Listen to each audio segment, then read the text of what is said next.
Right. Warm greetings to you, colleagues. Welcome to our second lecture session for AUI 3702 in this semester one of the 2024 academic year. Previously in lecture one, I began to introduce you, colleagues, to the concept pertaining to business cycles. So I laid the foundation on what you would need to draw or to know as far as business cycles are concerned. So, for instance, just as a quick recap so that we can all be on the same page, I did mention about the 5 essential business cycles of note in this module, with special emphasis really being on the first 4 of these enlisted business cycles, which is namely inventory and production cycle, acquisitions and payment cycle, also commonly known as purchases and payment cycle, according to a prescribed text. Then, of course, we have got the revenue and receipt cycle, payroll and personnel cycle, also commonly known as human resources and payroll cycle. Then, of course, the last one being bank and finance cycle. Right. So I did give emphasis about the importance of these business cycles for, for purposes of exam questions, purposes of assignment questions that you're going to come across in this module.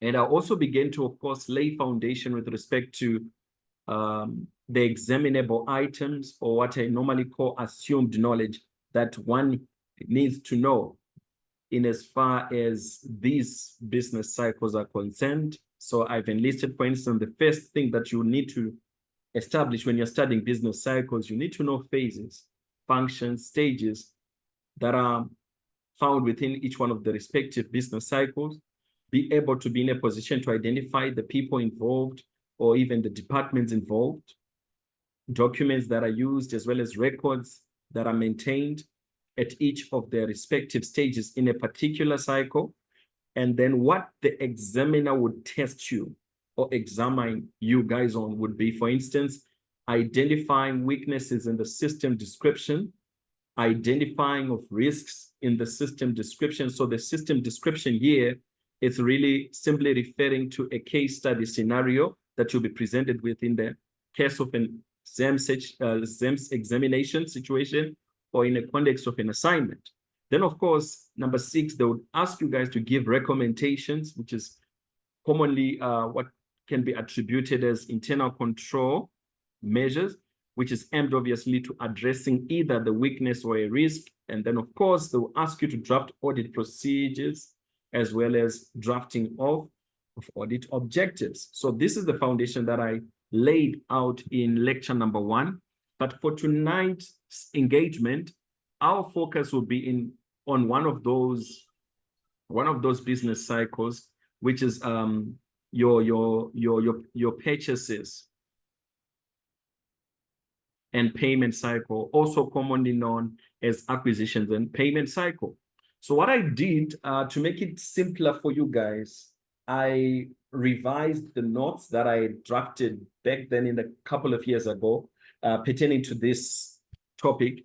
So just so as to account for certain things and certain changes that have taken place in as far as, your prescribed text is concerned, right? So here's what's happening in this summary notes that I've done, right? So this is just a portion of it. There's still more to it that I'm still going to add. But essentially what I want you guys to pick up from this is that the first row is dealing with functions or stages, or what we call phases within this particular cycle, namely, of course, purchases and payment cycle. So what are the stages that we find? What are the functions, phases that we have as far as the purchases and payment cycle is concerned? So first of all, we have got the first stage called determining the need for goods or services. So that is the first stage in the purchases and payment cycle, which is then followed by ordering of goods and services. After we've ordered the goods and services, we then expect to receive the goods and the service. that we have actually ordered with the suppliers. Number 4, recording of purchases in our records. Number 5, payment and recording of credit purchase. Payment and recording of credit purchase. But I want you to understand the difference between the two. Primarily, one is saying recording of a purchase. Question is, okay, is it a cash purchase that we're referring to, or perhaps it can be attributing to a purchase maybe that was done otherwise. So, well, normally this one it's a cash purchase, but with this one now, it's in a context where we have a credit purchase, and then of course involving the payment part of it as well, right? So how do we deal with that particular function or stage or phase as far as the purchases and payment cycle is concerned? So I've already explained that to you guys. Then, of course, there's the last stage, which I summarized below, just right at the bottom of the notes that I've shared with you, simply because of space. Because I wanted to make sure that at least, I outline all 6 of the stages in the purchases and payment cycle in column format, but I realized because of, for presentation purposes, it was not going to appear nicely. So hence, for the last functional stage in this cycle, which is, of course, goods returned stage, right? So that is the 6th stage or phase in the cycle. I summarized it separately, right? So I just wanted to make sure that at least you've got an understanding of how to, to draw knowledge or value out of the notes that I've given you. So now, to better understand what is going on now that you know the stages in this cycle, the second thing that you need to then establish would be, what is the objective? What is the purpose for each one of these 6 respective stages in the purchases and payment cycle? Because, I mean, you can only be able to draw value out of each one of the stages when you understand their core reason of existence. So let's start off with the very first one. And okay, before I go into the description of objectives or purpose, I want you to also see the other parts that I have, outlined as a way to summarize these 6 distinctive stages to this cycle. So yes, you need to know the objective or the purpose of the cycle. And from that also, you need to be able to know the source of information, all right? The source of information that would result or that would cause a particular stage to be initiated. So for instance, if I'm looking at determining the need for goods or services, what is the information that, the people involved at that stage would use in order for them to initiate that particular function or that particular stage in the purchases and payment cycle? So that's what I refer to as source of information over here. So the source of information can come in different ways, but most of it from all these 6 distinctive stages, you discover that it's documentary in nature, right? So, but I'm going to be explaining it as we move along. So apart from the source of information, another thing you need to draw from these 6 distinctive stages is the documents, as well as the records that are used at each stage within this cycle. Then, of course, you also need to then be in a position to, to understand or to depict the flow of documents. So yes, we know there will be documents that will be used at each one of these stages, but I need to understand now as an auditor, how are these documents utilized within the organization? Because you discover that as documents are created in different stages herein, all right, they will be distributed to different other departments, be it, of course, within the organization, if it's internal, then, but there will also be external parties involved, especially with regards to certain other form of documents that you'll see. So that is the reason why you need to know the flow of documents, right, that are used at each one of these stages. For instance, if I'm looking at stage 1, which is determining the need for goods or services, I know for a fact that there's going to be a purchase requisition form, which is going to be used to initiate the process, right? So now, this purchase requisition form, as we know, one of the documentary controls, rather, is that we need to have multiple copies generated, right? So when we generate those copies, where are these copies distributed to? And why are those copies being distributed to those relevant parties or relevant departments? So that's what I'm trying to explain to you with this particular, column, row, which is flow of documents. So you discover, I indicate, for instance, where the original copy would go to and where the other copies are being distributed to. For instance, in stage one, obviously, there's a copy that's going to go to the purchasing department.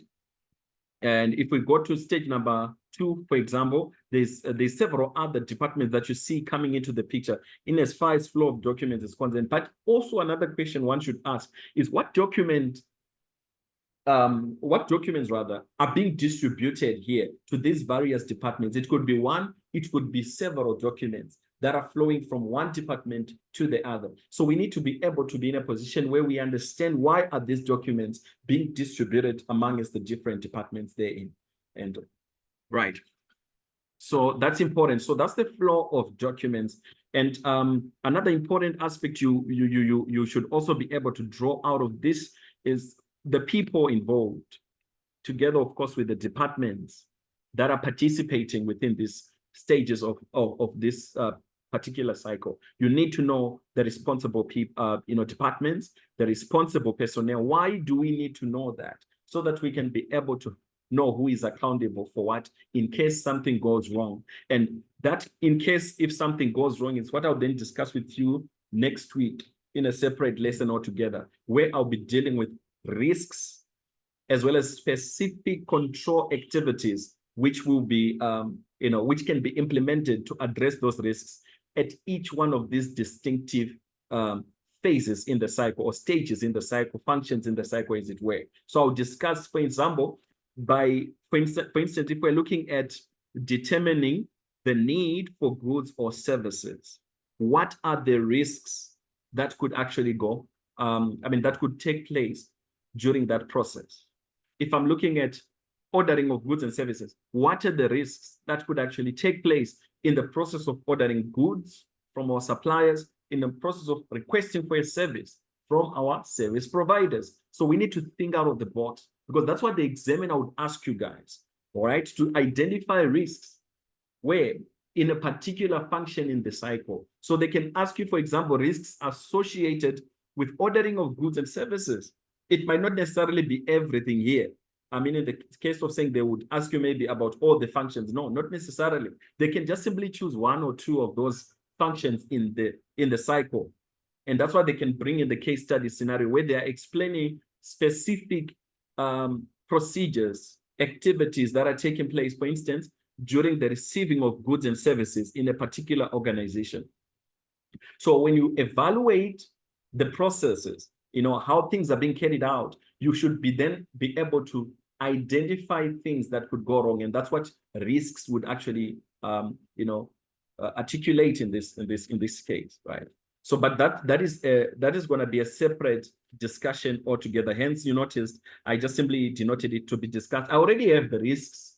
I already have the internal control activities that can, that you can identify at all 6 of these stages. But I would want it to be a discussion for a separate lesson altogether. So that will be what we'll deal with in lecture 3. Now, let me come back to our discussion. So, guys, I want you to pick up this. So we're starting from the objective, and we'll be discussing the objective for each of these stages: source of information, documents and records, flow of documents, as well as the people or department involved. It's very, very, very important to know this. And by the way, you can do the same thing for any of those other business cycles that you are going to be dealing with. So you can do the same even with regards to, for instance, inventory and production cycle. I already have some summary notes for that as well. You can do the same thing for revenue and receipt cycle. The one that would be slightly different in terms of how I summarized it, it would be payroll and personnel cycle, or HR and payroll cycle, simply because with this one, right, the human resource and payroll cycle, it's like it's like 2 departments in one, right? Or 2 functionalities in one. The one aspect is dealing with personnel, and that's the human resource. I'm referring to to this cycle. So one is dealing with personnel, and that's human resource function. Then the other one is dealing with payroll. With payroll, it's distinct or separate functions altogether. There are 3 of them. Whereas with the human resource, there is 2. So technically that makes them all in all 5, right? But I'm going to try and summarize them for you in the like manner, like what I've done with acquisitions and payment cycle, just for uniformity. But I already have separate notes altogether where, I've summarized them differently than what you have here, right? Now, coming back to purchases and payment cycle, let's begin by looking at the first stage and begin to discuss these outlines.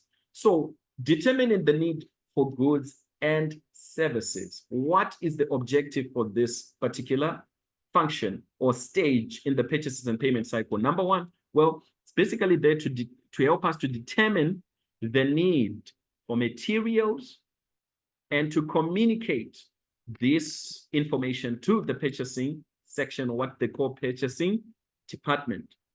So at this particular stage in the purchases and payment cycle, what we want to establish is, do we necessarily need to procure certain raw materials? That is if in the context where we are doing some production. But what about if we are an organization, that is not necessarily in production, but we are procuring, inventory items, finished goods for that matter, that we are going to resell. So what's going to happen there, it will not be raw materials per se, but it will be just determining the need for inventory at the warehouse section, right? And then obviously we communicate that information to the procurement department. That's where the purchasing department or purchasing section comes into the picture. So that is the whole core purpose behind this stage. Then what is the source of information? How do we know that now we need to actually procure, inventory, or we need to procure raw materials, as it were, if we're in production? We look at, for instance, the production schedules, right? So the production schedule, it helps us to know when there's a need for, X amount of raw material that needs to be available for production to take place, right? And also, for instance, if in the context where we are simply selling a finished good inventory items, we will look at our inventory management systems, which can be in form of inventory reorder levels. So with an inventory reorder level, it's one of those inventory management systems that helps you to, to determine the need for procuring inventory items when inventory gets to a certain level, right? Or when we've got an X amount of inventory left in the warehouse section, right? So when we now know, maybe for example, we've got 50 items that is left in our warehouse section, then we now know that that is the point where we now begin to procure, or that we begin to order more inventory items with our suppliers. That's your inventory reorder levels. Then, of course, sometimes it could be simply because of ongoing operational needs. Because like I said, it's not all the time that you are, determining the needs to buy material, inventory, simply because you're doing, production. But sometimes it's because maybe there's a certain department that needs certain, goods for them to use internally, for example, and not necessarily for resale, right? So by virtue of looking at operational needs, we can be able to know that, okay, there's now need for us to buy, maybe it could be even stationary in that case, right? So the same process is followed even when you are buying stationery for the organization, right? So that's the source of information which we use when we are dealing with this particular stage in the purchases and payment cycle. What documents would we expect to see being utilized? Well, we would expect to see a purchase requisition form. Would expect to see a purchase requisition form. Now, this purchase requisition form, it will be initiated by the user department.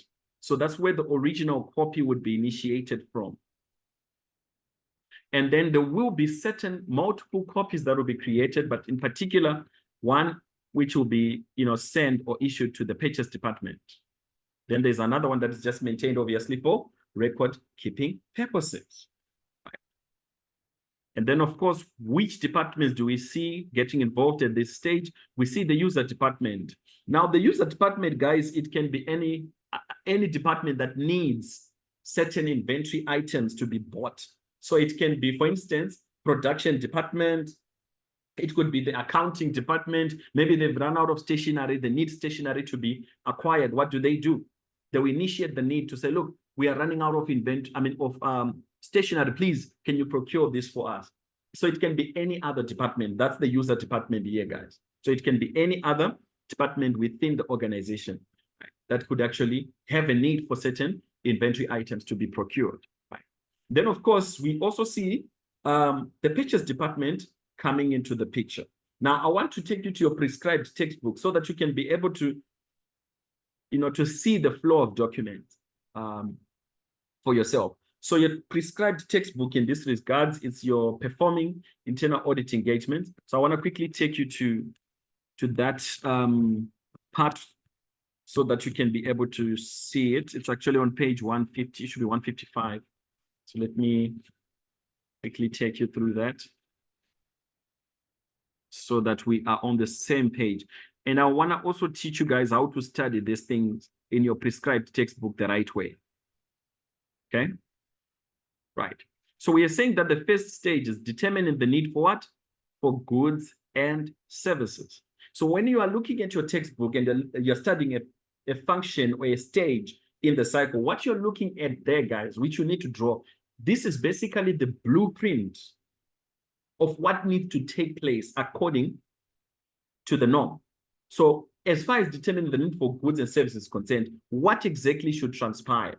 So that's where, for instance, information about the objective of that stage came from. That's where, for instance, the need for, the source of information which would result in the initiation of this stage, to begin with, is coming from, right? And then, of course, they also explain, even the people involved, the documents that are utilized as you go through it. So that's where that information is coming from. So you also know, okay, what needs to happen even when those documents are created. Do we need multiple copies to be generated? Should those documents be pre-numbered? Should they be a numerical sequence recording of, of those documentations? All those kind of information. So you find it as you read the blueprint, but you put it in summary like what I've already done for you here. So you try and put it in summary like what I've done for you here. It makes life easier for you. Even, it gives you direction when you're studying this cycle so that at least you know what is the valuable information that I need to draw from the blueprint, right? Okay, so now coming back, I want to show you the flow of documents as far as, the determining of needs for goods and services stage is concerned. So here's what is happening. Okay, let me just try to minimize that. Now, here, I want you to look at this.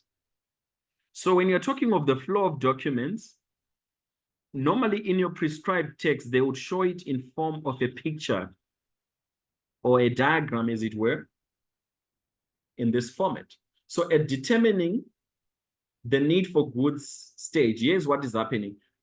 The user department, so already you're beginning to see the department involved. So the user department, what they will do is they will identify a need for a product or a need for a service within their department. And like I said, the user department, it can refer to any department in the organization. So it can be the warehouse, it can be the accounting department, any department you think of.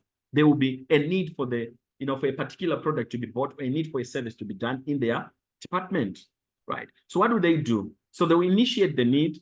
How so? They will do it in form of a requisition, a purchase requisition form, right? Format. So they'll complete a document in form of a purchase requisition format. So notice what happens when they initiate that document. And the original copy of that purchase requisition, where does it go? It is distributed or issued to the user, so to the purchase department. Let me repeat this again. So the user department, they will initiate the need for goods or product in writing in form of a purchase requisition form. So that's what they'll be preparing here. Then there will be an original copy that will be distributed to the purchase or procurement department. Then there's a copy that is created of the same document, which is maintained where? In the user department for record keeping purposes. So when you see this N symbol there. They simply say for numerical record keeping purposes. That's what it means. Okay. So there's a copy maintained for record keeping purposes. So hence, when you go back to my notes, notice, yes, I've got documents and records that are used, which is basically the requisition form. But where does the flow of documents go to? So there's an original initiated by the user department, and then there's a copy of the original that is sent, but the actual original copy anyways, which is sent to the purchase department. So that's what I mean when I'm explaining the flow of documents here. Because I want you guys to be able to make sense, draw value out of the summaries that I've created for you. That's why you see I'm navigating between my notes and your prescribed text so that at least you can be able to draw value, right? Okay, so that's important. That is the flow of document as far as the first stage in the purchases and payment cycle is concerned. Now let's have a look at the second stage on this particular cycle, which is called ordering of goods and services. Ordering of goods and services. And now that we have got, you know, the need for goods and services that we have received in form of a purchase requisition form from our user department, the next step that we need to take now is to place the orders of the goods with the supply. So the main objective or primary purpose of this function is basically to initiate orders for the goods, items required to maintain optimum inventory levels within the organization. So that is to ensure that goods are always available. I repeat again, the whole purpose behind this particular stage, the ordering of goods and services, is to initiate orders, or basically is to perform the ordering of the requested goods by the user department. Are we together, colleagues? Right. So it's to initiate the order for the goods items required to maintain an optimum inventory level within the organization, right? Then where is that information that they would use to place the order coming from? Where it's basically as a result of the receipt of an authorized purchase form, purchase requisition form rather, which they've received from the user department. So they would use that information. Remember that flow of document I was showing you. There's a copy from the user department that is sent to the procurement or purchase department. So that information from there, from the purchase requisition form, that is the information that the purchase department, when we now go to the ordering of goods services, ordering of goods and services stage, that's the one that would be used now to create a purchase order that they would then obviously place with the supplier. Very, very important to take note of that. So now let's come back here. So what documents and records are we going to see during the ordering of goods and services? So obviously, yes, I would expect to see the use of purchase requisition form that we've received from the user department. But at the same time, we in this department, the procurement department, purchasing department, as it were, we will create a purchase order form, okay? That we will then, of course, place or distribute to the supplier so that we place the order for the goods that we require. There's just another document that I omitted, but I'm gonna do the addition of it when I send you the other version to this note, which is basically the supplier lists. So yes, there's purchase requisition forms that are going to be used. There's a purchase order form, but there's also the need for us to have a pre-approved supplier list. Normally, we need to have at least 3 of those. Okay, pre-approved supplier list. That's another document that is used here. So from the pre-approved supplier list, that's the one which the purchase order clerk would use to initiate the purchase order form with the supplier, basically to place the order with the supplier. So the suppliers which the organization should use, it should always be those which the board of directors of the organization have approved. So that's where the the supplier list would actually come from, right? Are we together, colleagues?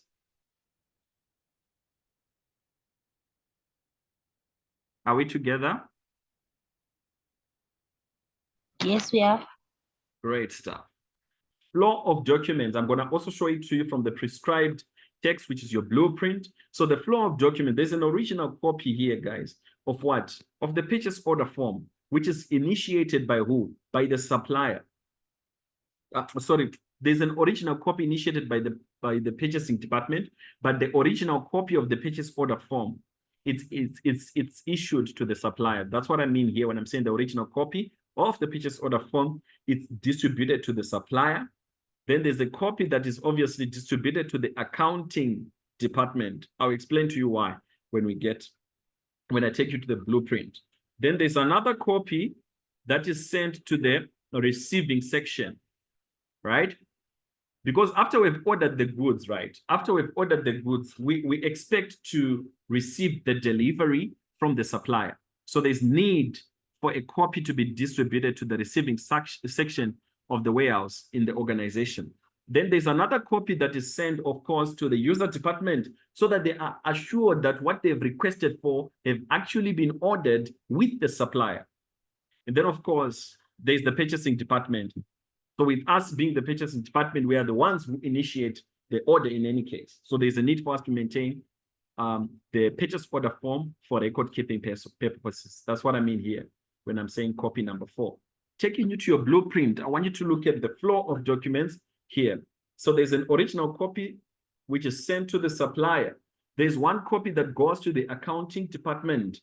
Then why is it going to the accounting department? Why do you think the accounting department need to have a copy of an order form, purchase order form? Well, so that they ensure that when they do the payment for the order, they are paying for a valid order, or they are paying for goods that were actually ordered. Because it's possible that you can have fictitious ordered being included as part of payments for orders to suppliers.